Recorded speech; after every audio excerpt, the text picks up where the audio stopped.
Olá, salve, salve! Eu sou Luiz Henrique, comunicador da Caurne, e nós estamos de volta com o Saúde em Série, em nova temporada.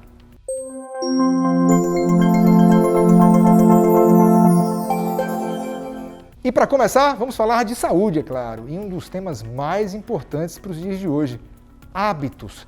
Por que é tão difícil criar um hábito? Eu recebo aqui no Saúde em Série de hoje o professor doutor Hassan Elsanguide, ele que é professor doutor da UFRN e também um dos idealizadores do projeto Caurne Ativa. Hassan, tudo bem? Tudo bem. Seja bem-vindo ao Saúde em Série. Me fala uma coisa, o que é um hábito? É interessante, né? Muita gente associa a ideia de hábito a um comportamento que é repetido, então basta repetir. Mas na verdade o hábito está relacionado a um processo cognitivo, um processo mental. Então, o hábito ele é constituído de algumas fases, como por exemplo, uma pista, né, uma resposta a essa pista, né, que desencadeia no comportamento. Então, a gente precisa ter esses três elementos para caracterizar um hábito. Agora, com certeza, a frequência é uma característica que é importante e que faz parte do hábito. E por falar em frequência, quanto tempo leva para criar um hábito? Então, a gente muitas pessoas têm a ideia dos 21 dias, né? Então tem até a constituição de desafios, né? E programas com esse número. Mas não é exatamente isso que a ciência diz, né? Então tem o trabalho mais clássico na literatura, mostra que isso pode variar de 60 até 240 dias, né? E que em média são 66 dias para você estabelecer um hábito de saúde. Mais especificamente relacionado ao exercício, esse número vai para 94 dias. Agora, como eu disse, né, não dá para a gente generalizar e imaginar que todo mundo vai ter o mesmo tempo para desenvolver um hábito, é só para a gente ter uma referência. Eu quero já falar de exercício, mas antes, qual é a vantagem, você como um estudioso do assunto, você vê a vantagem prática que você confere tanto nos seus trabalhos como na vida cotidiana de se criar um hábito? Então, a gente tem uma vida muito atribulada e com muitas tarefas que demandam a nossa capacidade cognitiva. Então, quando você vai desenvolver um comportamento comum, né, a gente precisa tomar várias decisões e que quando esse comportamento ele incorpora um hábito, né, ele entra num contexto do hábito, ele se automatiza. Então, aquela energia que a gente gasta para pensar, tomar decisão, será que eu vou fazer isso ou vou fazer aquilo?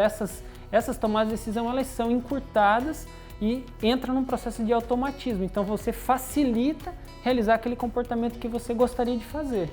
Ou seja, quando eu crio um hábito, eu posso criar também uma poupança de energia? Exatamente. Porque você deixa de gastar energia para pensar, para organizar aquele comportamento e direciona para outras coisas, como o empenho que você vai dedicar àquela atividade, né? Enfim, coisas do tipo. E o exercício físico, mesmo ele sendo tão complexo, ele também pode se tornar um hábito?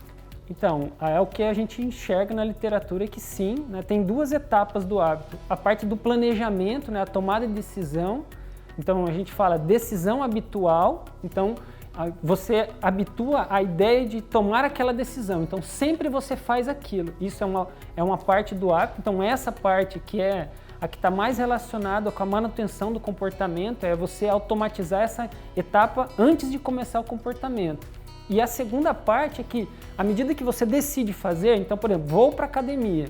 Então, dali para frente, algumas etapas podem ser automatizadas, como, por exemplo, eu já pego minha roupa, entro no carro, dirijo automaticamente, quer dizer, você não fica pensando, olha, eu vou até a academia, qual é a rua melhor, você já automatizou aquele caminho. E por aí vai, então você consegue automatizar pedaços desse comportamento. Então, como você mesmo disse, o exercício é bem complexo e então a ideia é que você possa gradualmente automatizar as etapas que constituem esse comportamento. Atalhos para se criar um hábito, na tua opinião. Vamos trazer então um pouco algumas dicas para quem está curtindo a gente aqui em mais um Saúde em Série. Legal. Então, um atalho que ajuda muito, né? Primeiro que tem atalhos, né? A gente pode pensar frequência. Então, muitas pessoas pensam quando fala assim, vou me tornar fisicamente ativo. Então, incorpora dentro de tenta fazer isso de uma maneira muito agressiva. Então pensa, vou começar a correr, fazer uma maratona. Então faz um planejamento de um programa muito complexo. E esquece que na realidade o ideal seria pensar na frequência. Então não importa o que você vai fazer lá, então vá e faça alguma coisa. Então você vai exercitar justamente esse processo de tomar a decisão de fazer aquilo. Então esse já é uma etapa que a gente está evoluindo. A segunda, eu vou automatizar os caminhos, os processos que estão envolvidos nisso. Então se eu me preocupar com a frequência na primeira etapa, eu já estou sendo lá na frente. E uma outra dica que é muito legal, que é o planejamento. Se você definir onde, quando e como, e de preferência se você escrever isso em algum lugar, né, você vai desenvolver aquele comportamento, você quase triplica a chance de você fazer o comportamento. Então veja que são duas dicas bem simples, né? Eu poderia trazer outras possibilidades, como fazer algo prazeroso, né? Enfim, mas acho que com essas duas dicas a gente já dá um grande salto aí no processo de incorporar o hábito. Sem sombra de dúvidas, dicas extremamente práticas, né, e execuíveis, né, o que é o mais importante no nosso dia a dia tão corrido. Hassan, muito obrigado pela tua participação aqui no Saúde em Série. Obrigado a você. E se você é associado CAURN e tem mais de 50 anos e quer mudar os seus hábitos, participe do CAURN Ativa. É muito simples, basta ligar para o número que está aparecendo aqui na sua tela nesse exato momento. Até uma próxima.